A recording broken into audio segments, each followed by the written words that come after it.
24th of January 2025. Hi guys, welcome to Rants, the comedy and tragedy of living in Singapore. So what's new? Singapore's core inflation extended its decline in December 2024. Core inflation, which strips out private transport and accommodation costs to better reflect household expenses, eased to 1.8% year-on-year from 1.9% in November 2024. Now, this is above the 1.7% forecast by economists in a Bloomberg poll. It is still the lowest since November 2021, when the core inflation was 1.6%. Then, addressing 900 students at a dialogue themed The Singapore Dream, organized by the government's feedback unit, REACH, and the student group Varsity Voices at NUS, PM Wong emphasized that new BTO flats will continue to be priced in relation to income levels. I quote, "The assurance to all of you is that HDB will continue to price the new flats in relation to income, not in relation to the resale market, to make sure that housing remains affordable," unquote. Now tell me what you think and how you feel. Don't bother to show any evidence to the contrary. You may get POF mud.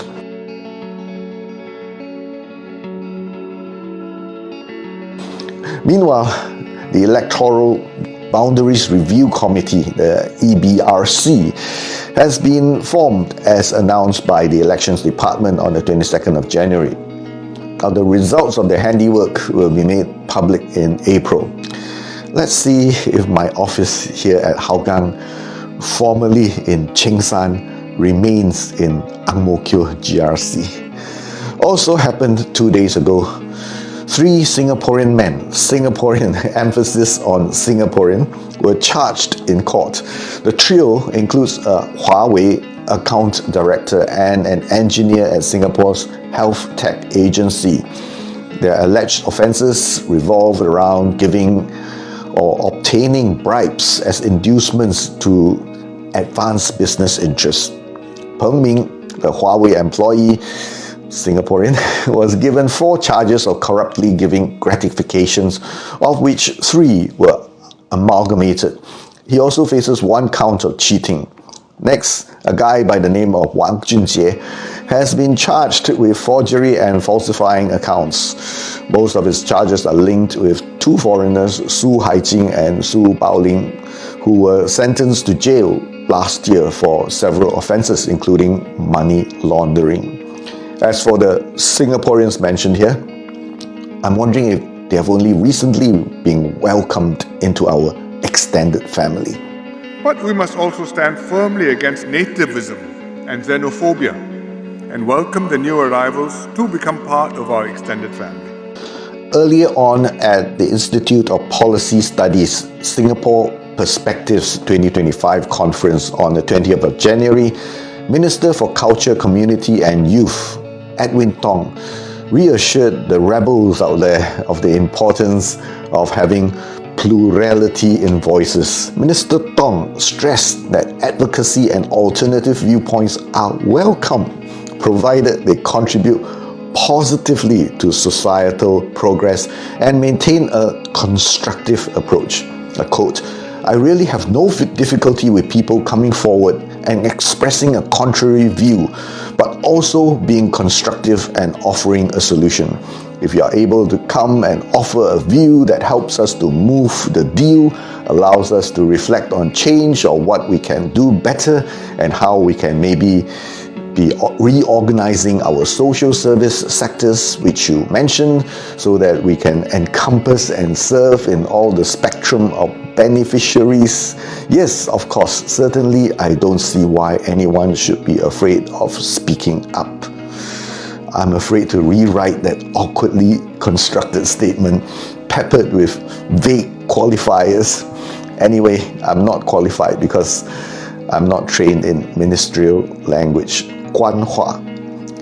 This is not the first time that the government has insisted that they welcome dissenting voices, but do people really take such assurances seriously and do a 百花齐放? Do people even care? Now, many Singaporeans are not even aware that the main job of the MP is to represent them in parliamentary debates, shape the laws and policies that affect them. They think that the MP's main duty is to build covered walkways, upgrade their estate, and enhance the value of their highly prized asset. Of course, also to cut ribbons. Oh, and free ice cream. Now, historian Tham Ping Jin made an announcement on Facebook.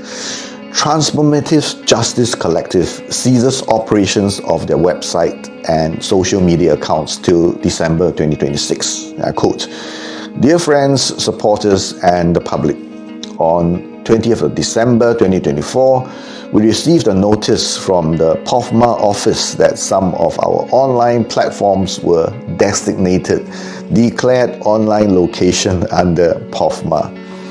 This designation lasts for 2 years, the maximum period that can be prescribed in the law," unquote. Now, I don't necessarily agree with what TJC is doing, but nothing and nobody can convince me that these folks are able to destabilize Singapore society. They may not even cause the government to lose votes. Now, the bigger threat to our national security and racial harmony lies somewhere else. The door is way too wide open. Now, in an interview conducted by the New York Times after Donald Trump's inauguration speech on the 20th of January, Harvard economist Lee Hsien Loong recounted how his uncle, former PM Lee Hsien Loong, allegedly used police investigations and criminal prosecutions to suppress or exile political opponents, citing examples of malicious prosecutions against opposition leaders. I quote, "When it becomes too obvious to prosecute someone for being an enemy of the state, they fabricate something else," unquote. Lee, a 39-year-old and now living in self-imposed exile in the US, has faced a series of confrontations with Singapore's Attorney General Chambers following a contempt of court charge over a private Facebook post he made in 2017. Now, in 2017, Chiang Lee Lin, a press secretary for the then PM Lee, claimed that the AGC has informed Lee Hsien Loong that if he apologized for his comments, the proceedings against him would be withdrawn.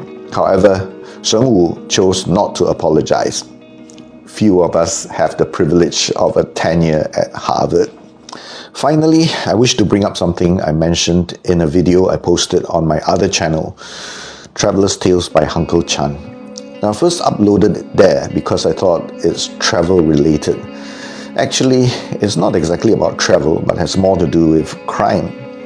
Now, some people, including many Singaporeans, are boycotting Thailand as if it's Thailand's fault that some PRCs have somehow ended up in scam call centers in Myanmar.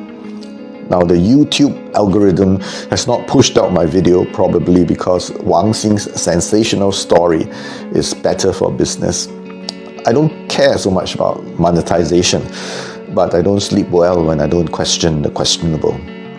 Now, before getting to Wang Xing's story, 32 Indonesian nationals, 30 men and 2 women, have been caught fleeing from neighboring Myanmar into Thailand through a border area in Mesot district, and they were detained for questioning on the 19th of January. According to sources, the illegal immigrants were apprehended while crossing the border to Wang Takian village on the night of 18th of January. The Indonesians told the combined border security force that detained them that they had sneaked out of Myanmar's Meyawadi, where they had been working. Tough luck, guys. They probably didn't know about how Wang Xing escaped earlier this month. They could have shaved their heads and claimed abduction too. Let's see how well my analysis does on this channel. Chinese actor Wang Xing's alleged abduction by a pig butchering operation has prompted a wave of trip cancellations. Many Chinese nationals and even some Singaporeans have listened to their influencer and are afraid to travel to Thailand. Now, all this came following widespread concerns about safety in Thailand among Chinese netizens.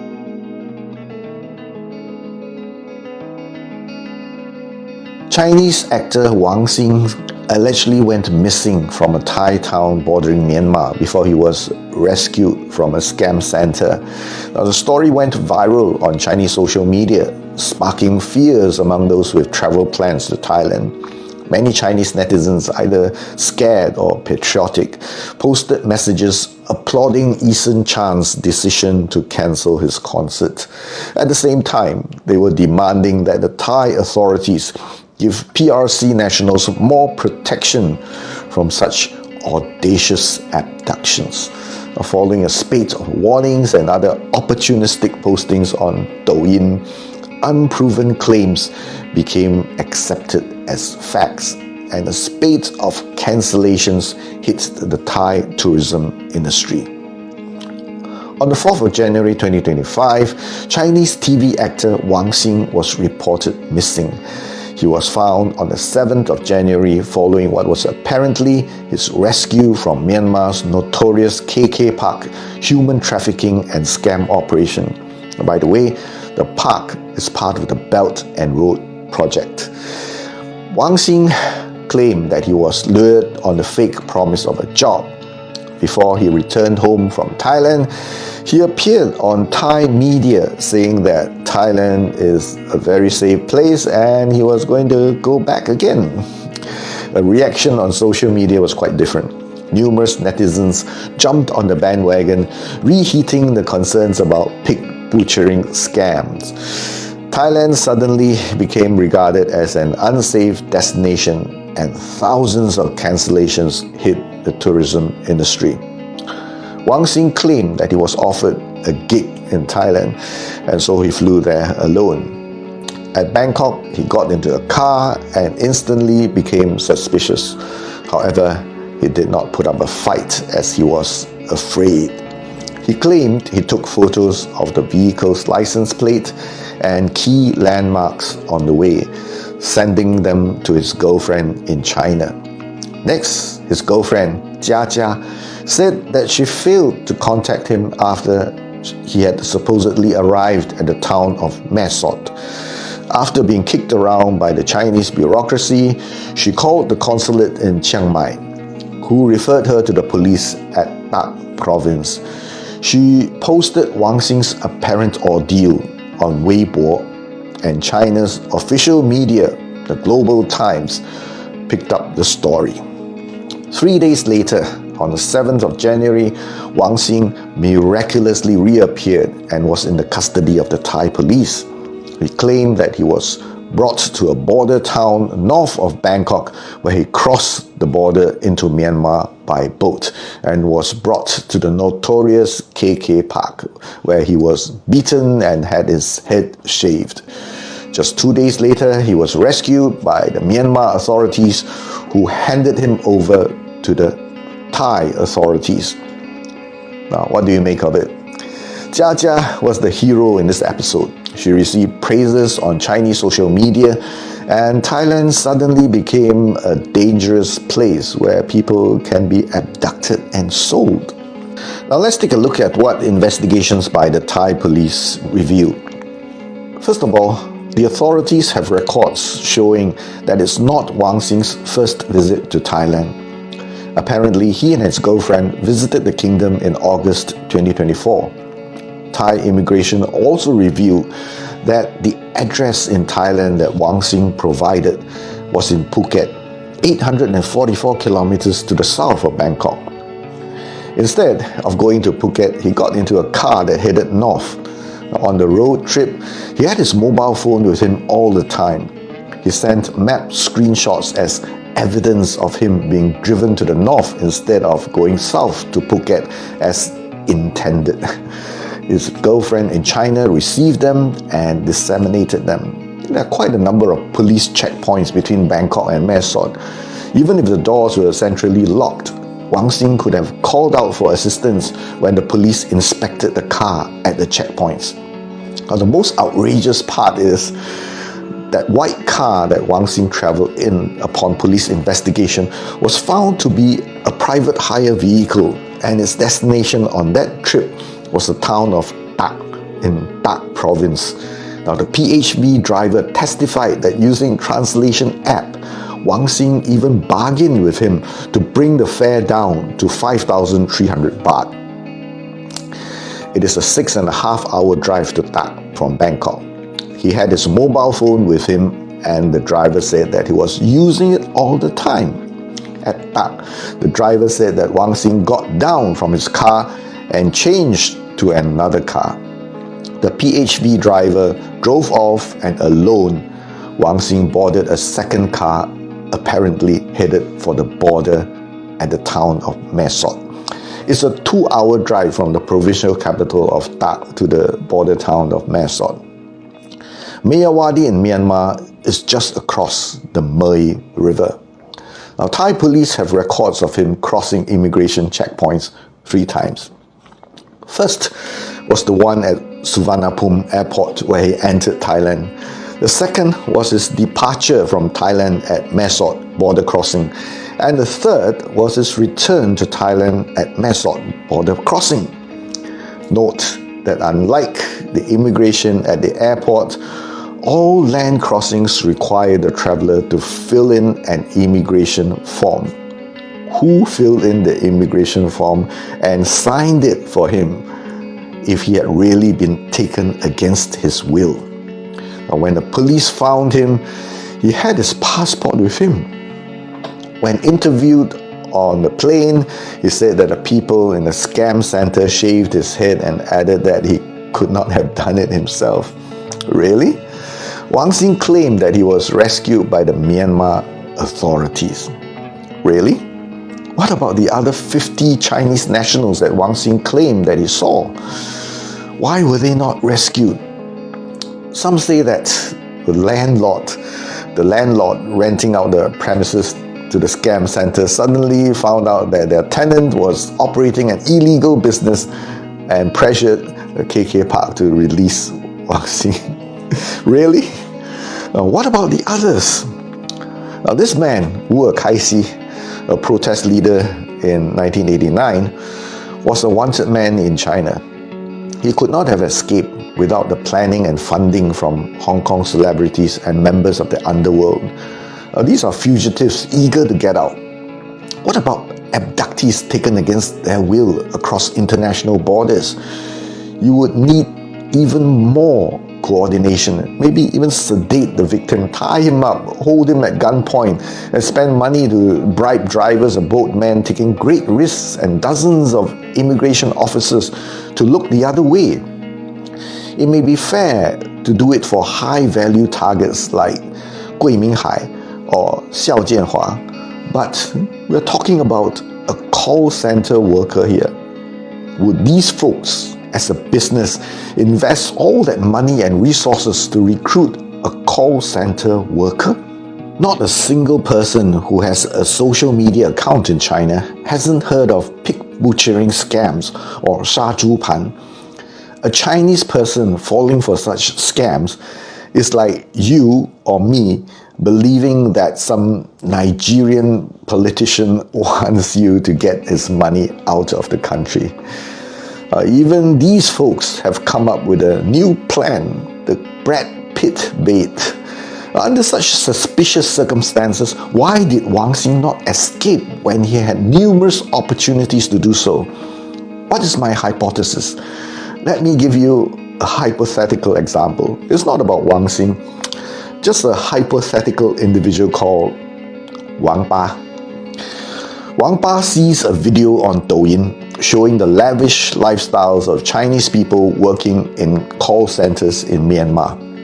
He contacts them, they give him directions for meeting up with their agent who will bring him into the scam call center at Mae Sot. He arrives and is shocked to learn about the poor living conditions, and the 50-50 profit sharing deal was actually 70-30, and there is also a hefty departure tax. But Wang Pa is a good scammer. Even with 30% commission, he makes a bundle in a short time. But soon, people are getting smarter, business gets poorer, and he wants to get out. He pays the departure tax. But he has a problem getting back to Thailand because his visa is expired, and Thai authorities only allow foreigners to cross the border at Mae Sot and return to Thailand on the same day. What does Wang Pa do? He shaves his head, hits various parts of his body with a rock, and surrenders to the authorities, claiming that he's a victim of pig butchering. 苦肉计, one of the 36 dirty tricks from ancient China. To find out more about how this trick works, go check out the link in the description. Everyone sees Wang Pa as a victim, and he will not be taken to task for overstaying in Meyawadi. No accusations, this is just a Wang Pa hypothesis. Any resemblance to any real person is purely coincidental. Thousands of foreigners safely cross that border to do what is called a visa run every month. Meyawadi is just an ordinary Burmese town. Even the locals have no clue where the scam centers are located, even when they are inside the massive industrial park itself. There is no way any visitor can find them without applying for a job and being brought or guided there. So, those are my views on this latest episode that has taken China by storm and made a celebrity out of an unknown actor like Wang Xin. I don't know how many people will watch this, but I've done my part, and the rest is up to the algorithm and my followers. That's all for now. I'll be busy with my travel channel just before and after my upcoming Vietnam trip.